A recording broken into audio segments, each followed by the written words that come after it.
Good afternoon, ladies and gentlemen. Thank you for coming to this lecture. I'm going to introduce Francesca Squark to you guys, and a little bit of a background. Francesca is not only an alum to Iowa State, but she's also a good family friend of mine, so it is an honor for me to introduce her to you today. She earned her bachelor's degree, which I'm sure she will go over. So I just want to say thank you for everyone for coming, for faculty, staff, and then the fashion show.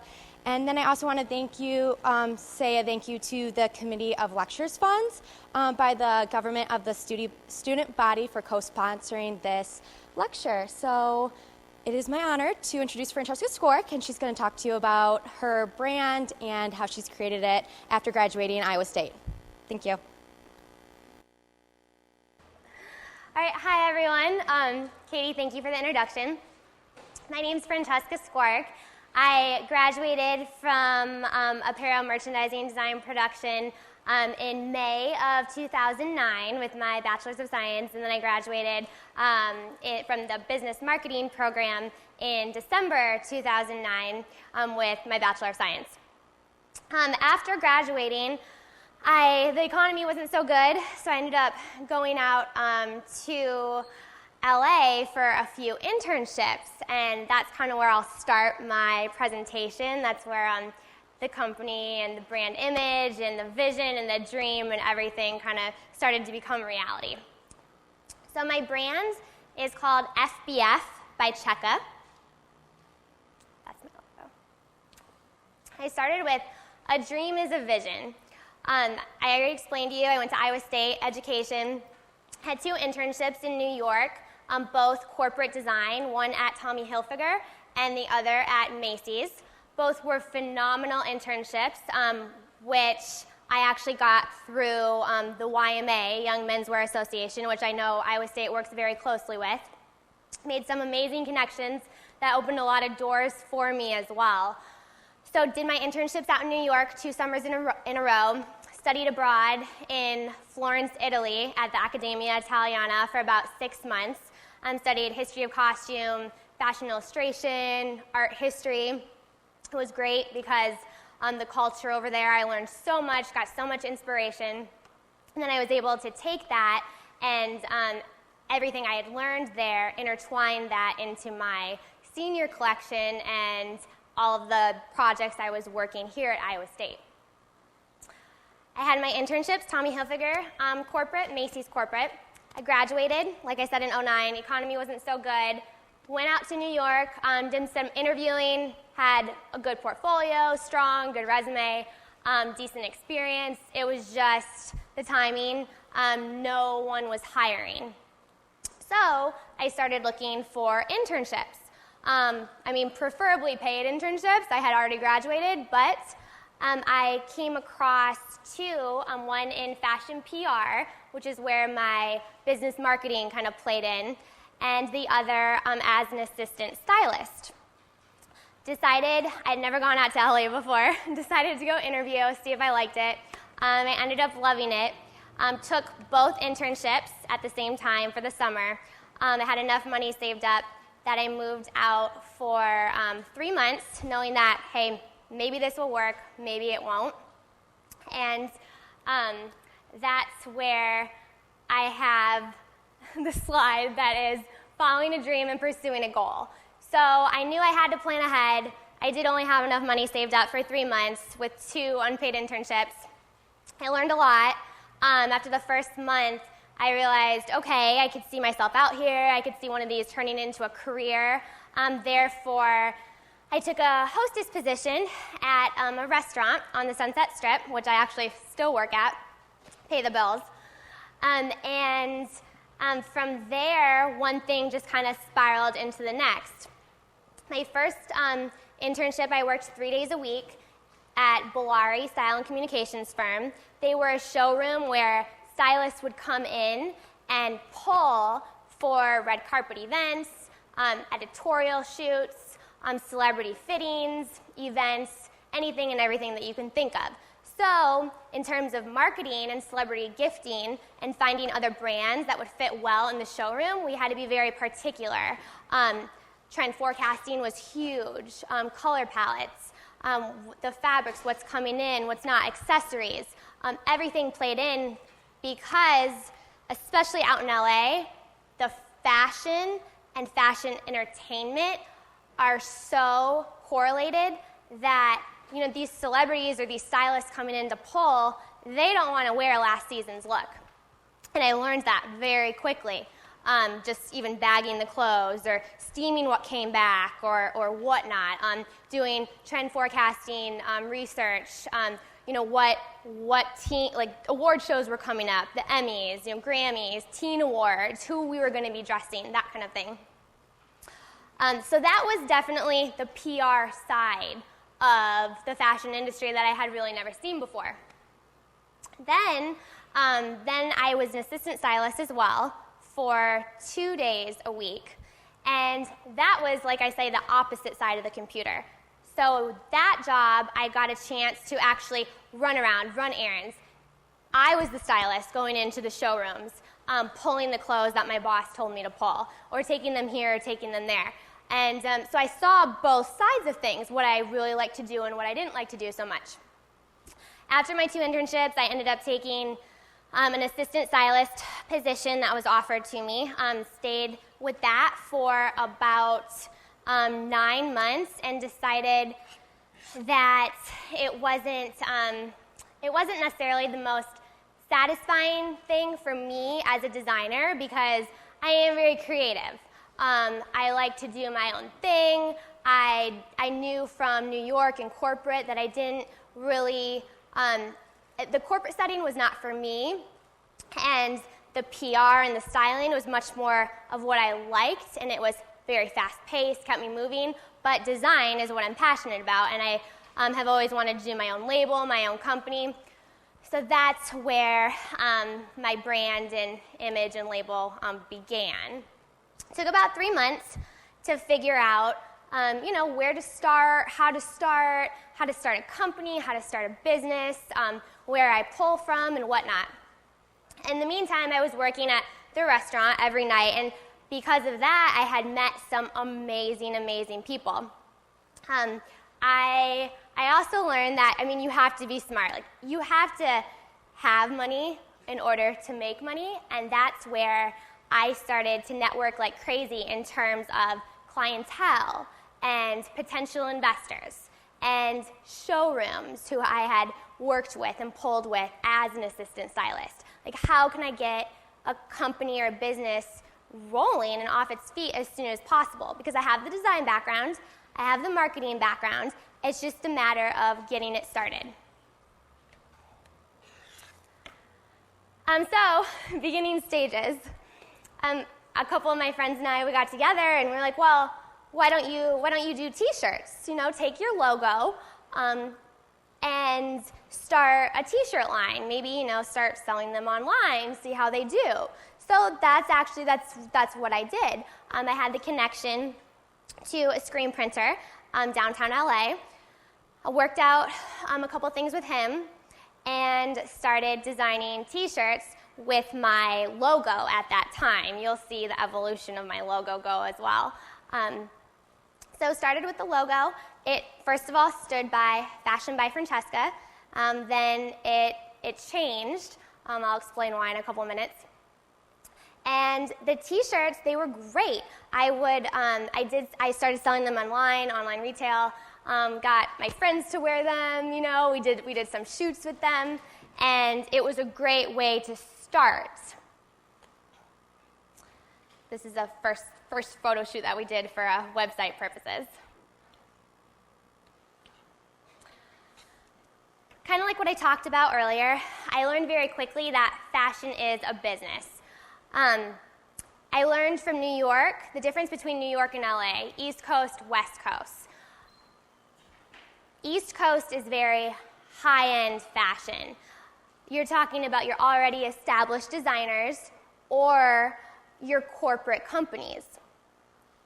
West Coast is a little bit easier to start a business in the sense that fashion, entertainment, and music and the whole lifestyle is very much connected in terms of the way people dress and styling and who wears what and what clothes, are photographed on which celebrity. I learned that very quickly. So the whole fashion entertainment is what I decided to focus on. I discovered a lot of different resources through connections that I had made at the restaurant that I hostessed at every night. I learned where my pattern makers were, where my sewers were, my cutters, fabric manufacturers, and kind of, pulled in. I started to budget then. What can I do? What can I not? And how do I create more now than just T-shirts? Because honestly, T-shirts I really had no interest in. So it was just a matter of, getting things started. And networking. Like I said, networking. Oh my gosh, you go out in LA or New York and you're in a spot where you have to take advantage of every situation you are in because you have no idea who you are talking to. You don't know if you're talking to the CEO of Hudson Jeans. You don't know if you're talking to top buyer at Macy's. You don't know if you're talking to a fabric manufacturer. I met my fabric manufacturer at the restaurant I work at, who ended up being a potential investor for a little bit of time. You have no idea who you are talking to or meeting. So discovering the resources and networking was a huge part in me, starting up a company. Kind of like what I talked about before, you have to have money to make money. Silent investors, I'm still working on a few more right now. You have to network, first of all, in order to even meet them or get yourself in the situation where you can, bring up a meeting time with them to, pitch what you're trying to do. Then, after, you get the meeting, you have to talk about percentages, ownership of company. You have to always be thinking about the big picture, especially when you're talking to these manufacturers or pattern makers or sewers, cutters, because they don't want to invest in you if they don't get something out of it either. So it's a win-win situation, hopefully, for everyone.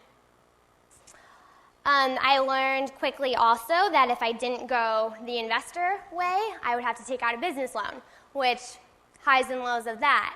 You have to have good credit. You have to go to the bank. You have to apply. There are high interest rates. So, kind of comparing the different, okay, how do I get the financial backing to do what I need to do? Personal savings. I set up a business account immediately just so I had that, first of all, in my name to build good credit, and also so I could budget just for my business. Networking, like I stressed about before, it's quid pro quo, a favor for a favor. So establishing those relationships and maintaining them. Always follow through. I always follow through, and I never really realized how important that was until I did. You get into the industry, or you get out in these big cities, LA, New York. They are astounded at people who email them back or, are genuine and nice. I feel like, we're so lucky. Like here, a lot of people, it's nice, it's that gesture, and you want to do things for others. No, that's not the way I found out that the real world is at all. And that's why following through, like I have a rule with emails, 7 to 10 days. If I don't hear anything back, then I follow up. Maybe I'll give another 3 or 4 days. Then I follow up. And I consider myself a pest when it comes to that, but at the same time, I also feel like I have earned the respect, just like all of you. You earn the respect to get an answer, a yes or no answer. And especially for you guys when you're looking for internships and jobs, there's that someone that if you don't want it bad enough, someone else does. So if you don't go after it as hard as you can, that other person's going to grab it from you. So that's why I think it's always so important to follow through and maintain those connections. Even if you just build a friendship out of it, you never know who is going to be able to help you or how you're going to be able to help each other in the long run, a favor for a favor.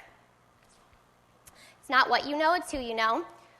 All my photographers, makeup artists, hairstylists, they pull now my garments for editorial submissions. We play around with makeup and hairstyles because they need it for their book and I need it for my website. So financially, like I said, a favor for a favor. And I have to do that because I'm on a budget. Using your resources. So first of all, what I had to do, and I'll go through all these points, set up a corporation. I immediately had to form an LLC with my logo. Trademarking, sample making, production, fabric manufacturing, showrooms versus buy meetings, social media marketing, and public relations. This is the path that I've had to follow in order to progress and expand the growth of which I hope to be. I hope to be a multi-million-dollar company in the future. So first of all, I took my logo, and it was Fashion by Francesca LLC. That's what it originally was. And on the next slide, I will tell you how that evolved. I registered my brand name with the Secretary of State as a corporation. Some people ask me, oh, well, you don't know, why did you do that? Well, because of the t-shirts that I was doing, because of some of the jobs I was slowly being asked to print or produce. For instance, I did like sweatshirts and t-shirts for the American Idol music director. So we did like an order of 400 to 600, and I had my logo on the back. Well, if anything happens with those garments, or whatever it could be, and anyone tried to sue me, I needed to be made sure that I was not held liable. And my logo and brand was on the back. So hence, I have the LLC. Also, if I ever want to branch out as a company, which I do, it's a lot easier to say, okay, you're CEO of marketing, you are CFO, you're this, you're that. It's a lot easier to branch off of an LLC rather than an S Corp or a C Corp or claiming it as a sole proprietorship.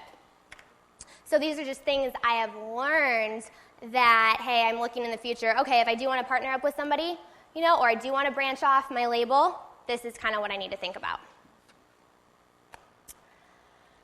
Trademarking. I was in the process of protecting my logo, FBF, Fashion by Francesca, when it was probably, it's about a 12 to 14 month process to file your papers through LegalZoom, go to Secretary of State, and it's expensive too. So I was saving up money and doing all this. Well, I get a letter from a law firm in the mail saying that Francesca's collections, they pretty much, it was a cease and assist. So it was a cease of termination for my trademark. If I did not cease the process of my Fashion by Francesca logo, they were going to sue because they have owned the rights to Francesca's collections. They've owned the rights to the name Francesca. I think it was Anne actually who once said to maybe trademark your name. It's really not a bad idea. So this is one of the reasons I had to change the name, FBF by Checka. It does not stand for Fashion by Francesca anymore. At least I can't publicly say that.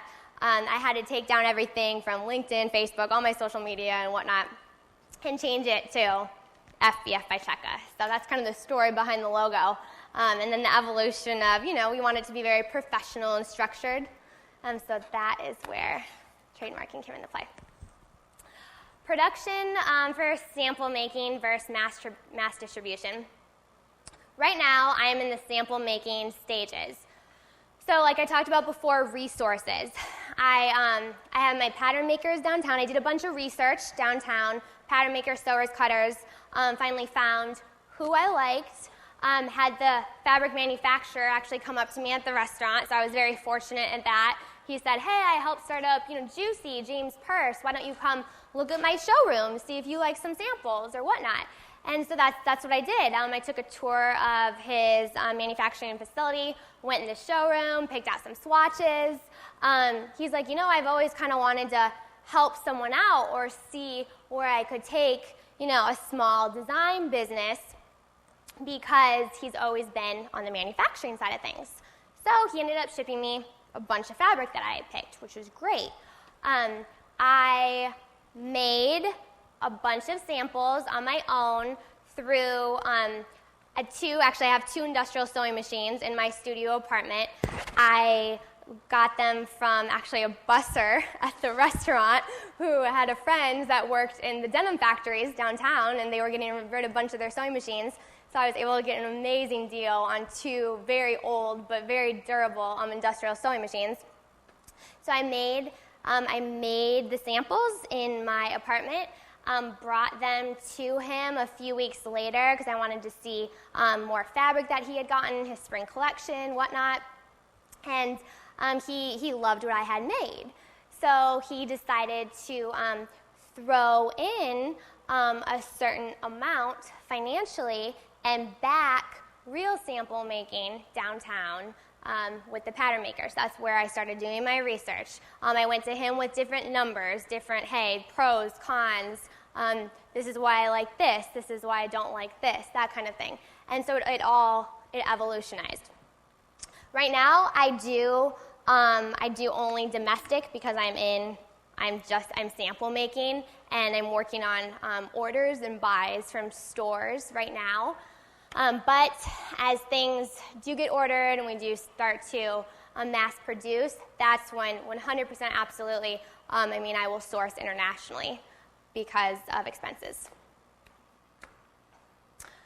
So kind of what I just talked about it a little bit, you do your research. You find people who understand you, whether it is, finding a job, whether it's finding people who, are essentially working for you.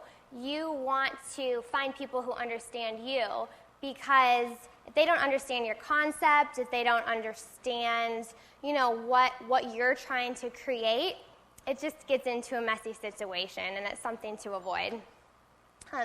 So I love the pattern makers I'm with. Once I have a little bit more financial backing, I will absolutely stick with them. The fabric manufacturer that I have, he has the ability to garment dye and obviously buy fabric yardage in mass quantity when the time is right.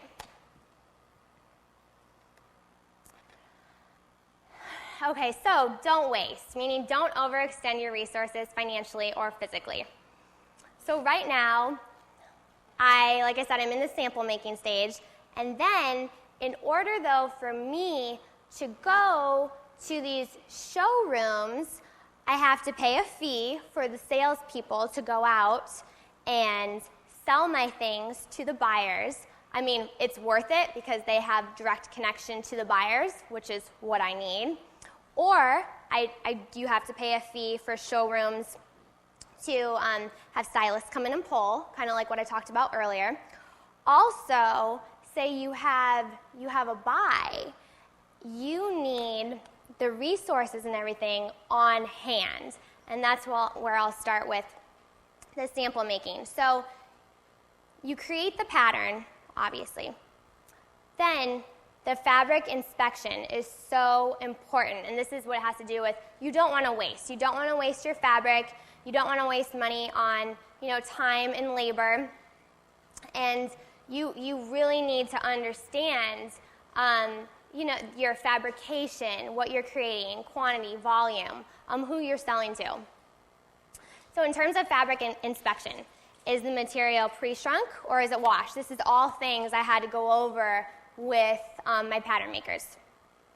The marker who marks the fabric needs to know the width of the fabric to add allowances based on the fabrication. So he was explaining to me, for a woven, you have to add 0.5 inches on each side. For a knit, you have to add an inch on each side.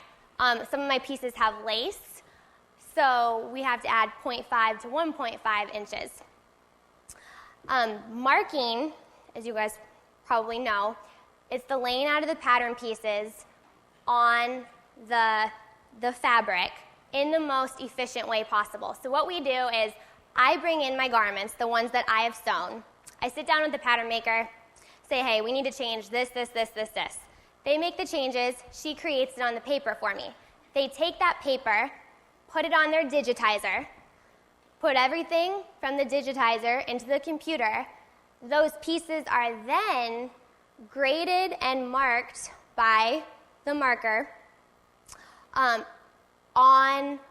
your fabric on the computer screen, and that's where the widths and allowances come into play. Then, depending upon small, medium, and large, what's being ordered, your pieces are laid accordingly, probably like half an inch room in between every piece that you're looking at. So that way, there is no waste with fabric. You are getting your money's worth, and things, the quantity, it can be produced very, very quickly. That is what the marking is. So using the most efficient usage of space possible per yard. Then yield is the calculation showing how many yards are used for one pattern piece. That way, when you're ordering from your fabric manufacturer, you can say, hey, I need so many yards of this fabric because I have so many pattern pieces that need to be fit on so many yards. So it falls hand in hand. And then yield becomes a variable depending upon the quantity and the size of the order. Sell before you produce. This is probably one of actually the best pieces of advice I could have ever gotten. Once your samples are done, this is the stage I'm in right now. I have my samples done. I now know that if I go into a buy meeting and a buyer comes to me and says, hey, I love this shirt. I want, 1,000 units of just this one style. Okay, great. But now what do? I need to have that material on hand, 1,000 yards or whatever it is. I need to have the labor, my pattern makers, sewers, and cutters ready to go because of the lead time in production. I need to remember, hey, there's a lead time. They need a certain amount of time to get this created. And buyers, when they're buying, all they're thinking about is, hey, my store needs this in 2.5 weeks. So you can either get it to me or you can't. And because trends move so fast, buying is very risky and difficult. And if they don't have that product in the store when they need it, it's a loss of money. It's a loss for the designer. It's a loss for the buyer. It's a loss for the store. And no one wants that. So that is why having those resources at hand, material, labor, budgeting, everything comes into play.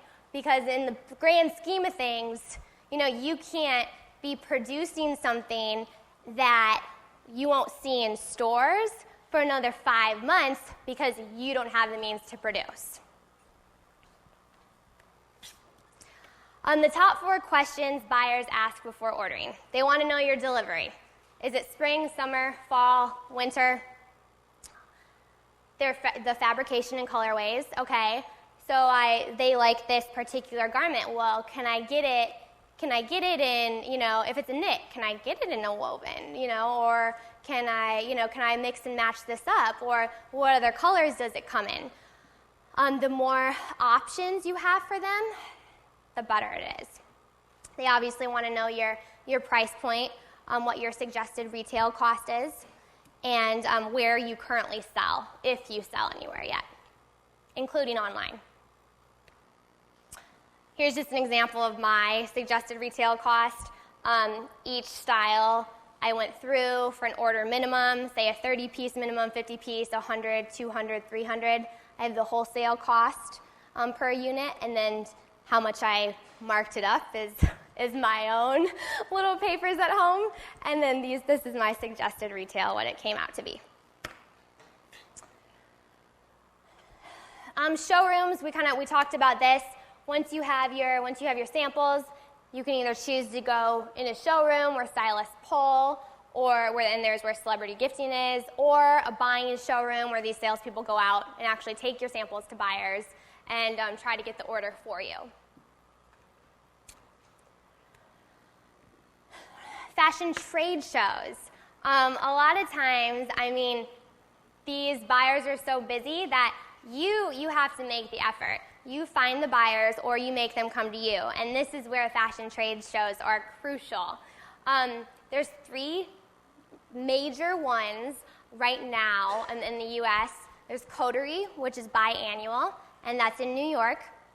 DNA, which is also biannual, and that's in New York. And then Magic and Project, which I just attended a few weeks ago, that's biannual in Las Vegas. And what it is all of these either upcoming designers or already established brands have their booths, and they have their appointments set up with buyers, or they just are networking and interacting with buyers because that's pretty much all who is walking around. It's buyers who come to these shows looking for new things for their upcoming season at these trade shows. Whether it's fabric, material, there's a magic sourcing section. There's a pool trade show where it's like little boutique brands trying to arise. There's big already established brands, Project. It's divided into menswear, women's, ready-to-wear, contemporary, where you would find Hudson Jeans. Hudson was there. True Religion. Brands, any brand you could possibly think of was there.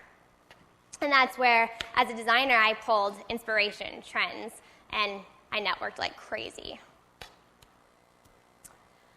A couple things I did when I was there. I talked to a trend forecasting class today, and we were talking about how a lot of the classes, before doing these projects or creating a line or whatnot, they go through trend analysis.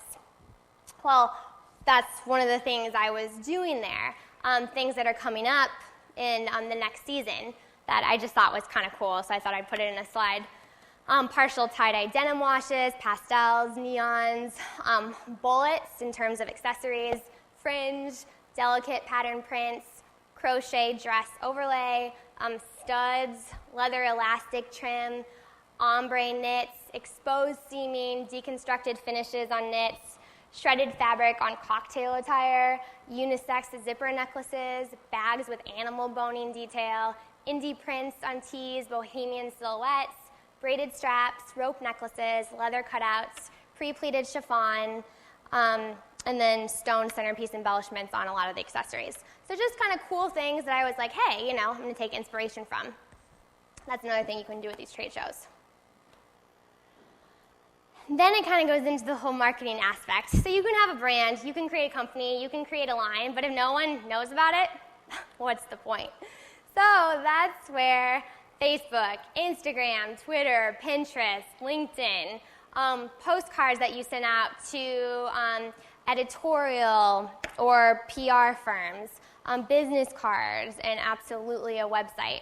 This is where this all is an integral part of creating a brand image and letting people know that, hey, you're for real, take me seriously. This is my price point, this is happening. And also to get good feedback. Do people like it? Do people not? Are you on the right track as far as trends go? Are you keeping up with the industry? Because it's hard, it's fast-paced, and it's hard to keep up. So then I'll go into a couple of different, editorial press I talked about. This was a photographer. I wasn't even at this shoot. He asked me for three or four different pieces, and he said he had this model, and I was like, great, here, take it, go shoot.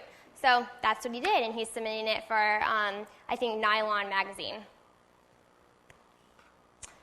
This is another beauty editorial shoot. This is another one. Elite Model Management was doing beauty lifestyle editorial submission for a magazine. So she wanted a bunch of my stuff. I brought it over to her, and they shot it, and I got it back, and then I get the pictures in return.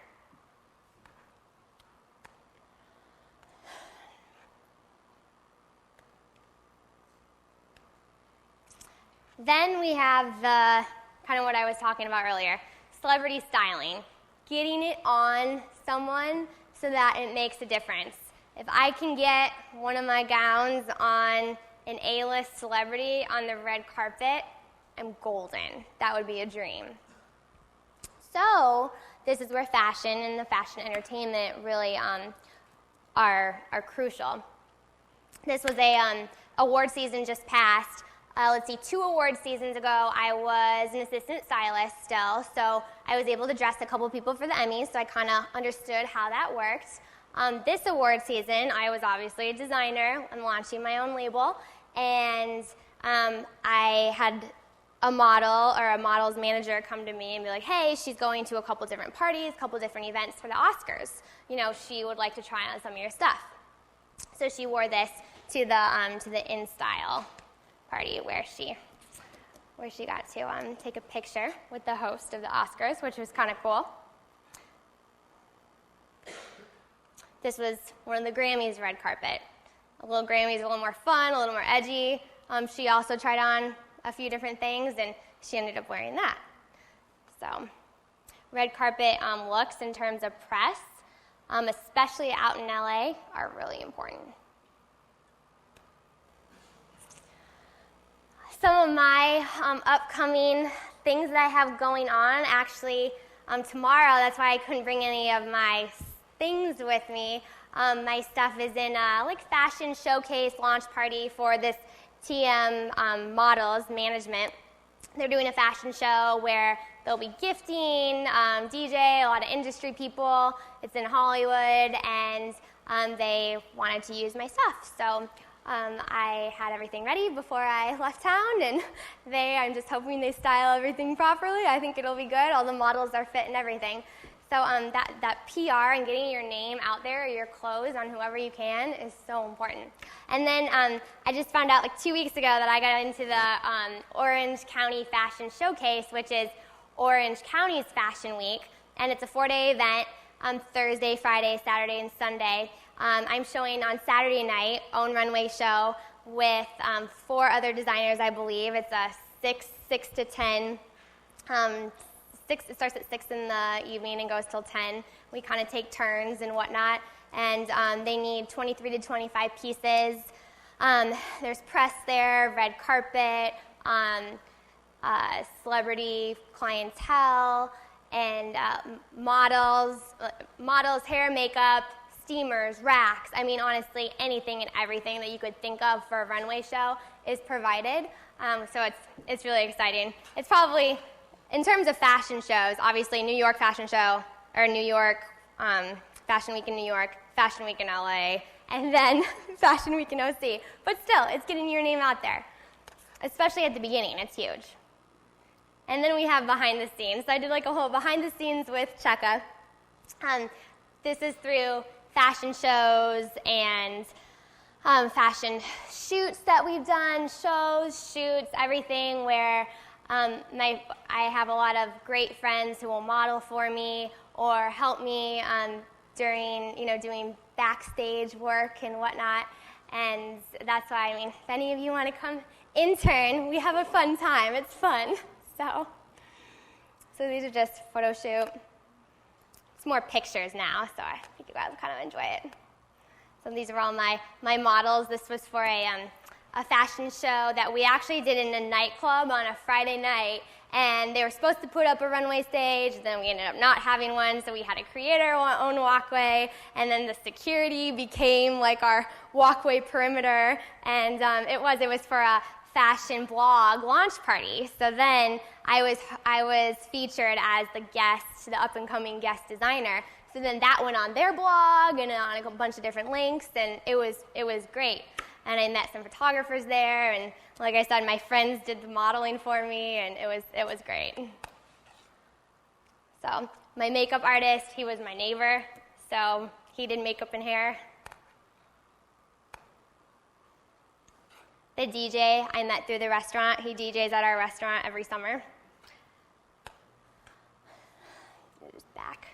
So yeah, it's fun, but it's not. I wanted to show you guys these pictures because it's so rewarding and so satisfying. But you work your butt off, and you are, you're behind the scenes doing all this. And right now, I don't have the financial means to, support any employees.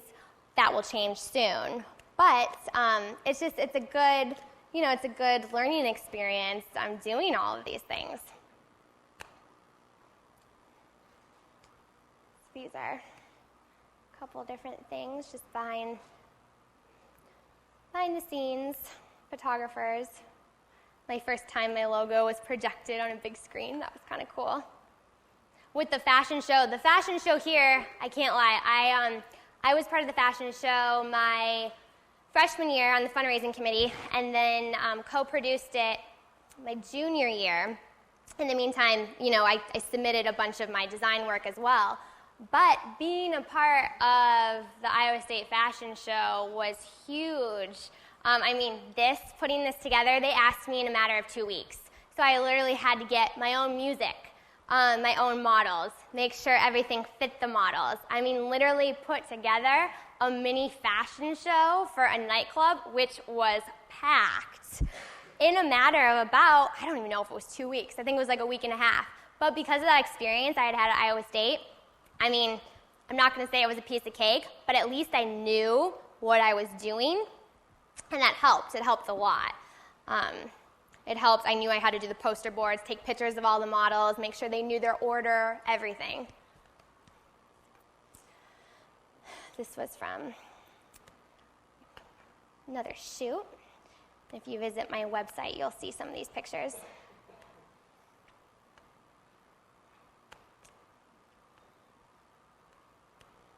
And then this is my FBF by Cheka Fall 2013 lookbook with samples that are finished and hanger ready. And you can see my line is all about my target market right now. I'm actually very lucky. It started very narrow focus, very narrow target market, and now has really widened based on the feedback that I have, where if I wear a dress to work, that feedback, or if I have my friends wear something, or now I have the website, oh, do you like this, or models, how does it feel, or people telling me, oh, I want one, or this, and it's great to have that kind of feedback from, I would say, girls and women between 19 and 35, which is a decent target market.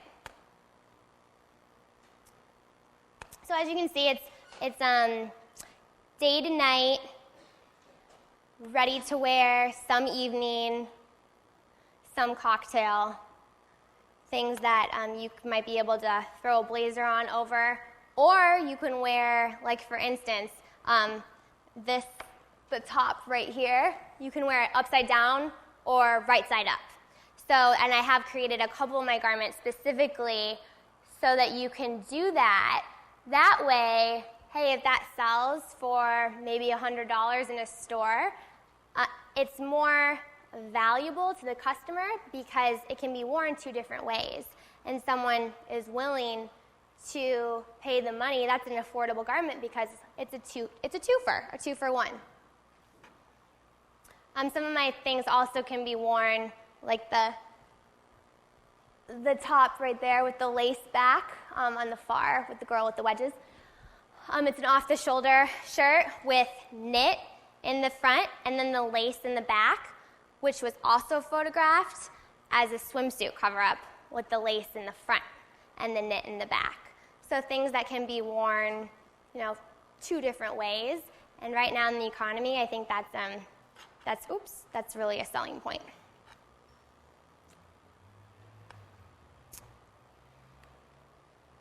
Just kind of some lifestyle lookbook shots.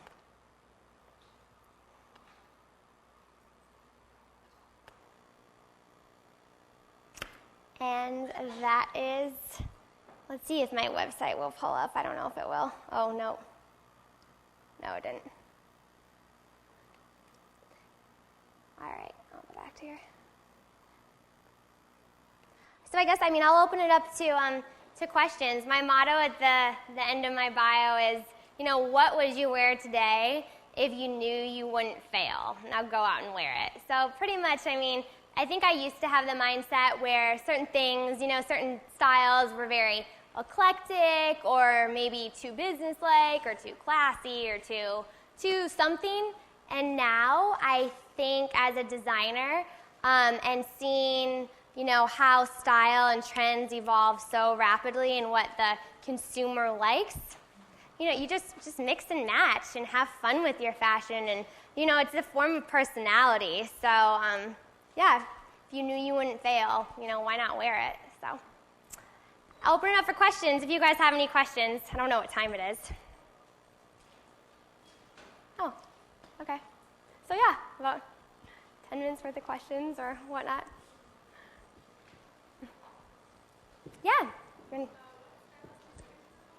Her name was April Steiner. So she wasn't, I mean, she's a celebrity stylist. There's a lot of celebrity stylists out there, but yeah, April Steiner is who I worked for. Yeah.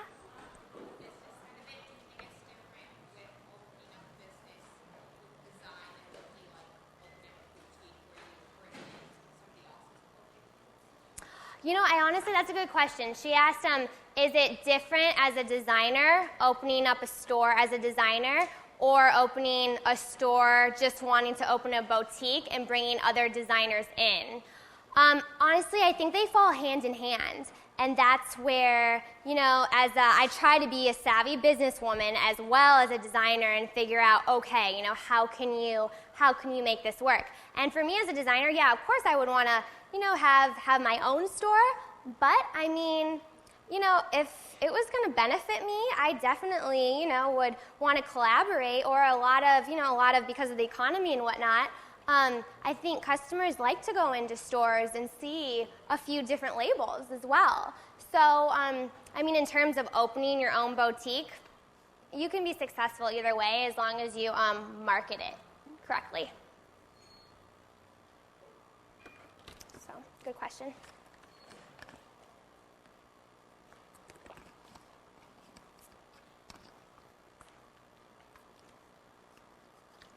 Yeah.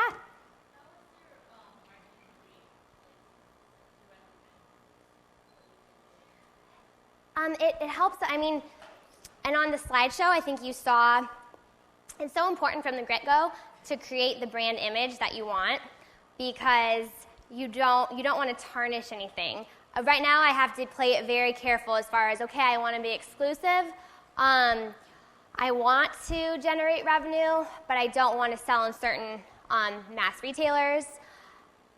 I think the whole promoting the brand through social media and doing everything that you can to market the way you want it to be perceived by your target market is huge, and that's where, yeah, the marketing comes into play. As far as, you know, the logo design, how do I want, you know, people to post pictures on Instagram, you know, how do I want the website to look? That all has to do with, you know, branding strategies and marketing. So, and also to generate, when we have these shows, you know, sending out the flyers or doing the, you know, the Facebook invites or whatever it may be, that's huge, because the more people that see what you're doing, the better. So yeah, definitely, marketing, it's huge, huge. Yeah? Do you think you'll try and sell through a showroom, or keep just going out to Yeah. the different pottery and all that? No, my goal is to sell to showroom because they have the direct connection to buyers. So I actually have 2 lined up right now that I'm meeting with when I get back. And it's just a matter of, you know, having that investor, getting some kind of financial means, the backing. That way they can take my samples directly to the buyers instead of, you know, they're my middleman that way. And I think that's smart. I mean, I wouldn't never stop going to the trade shows, and I'd love to have a booth in February at, you know, Magic or Project. So definitely. Yeah, thanks. Anything else? Anyone else? Questions? All right. Well, if not, thank you everyone for coming, and thank you, Francesca. Yeah. For doing this for us. No problem. Thanks for having me.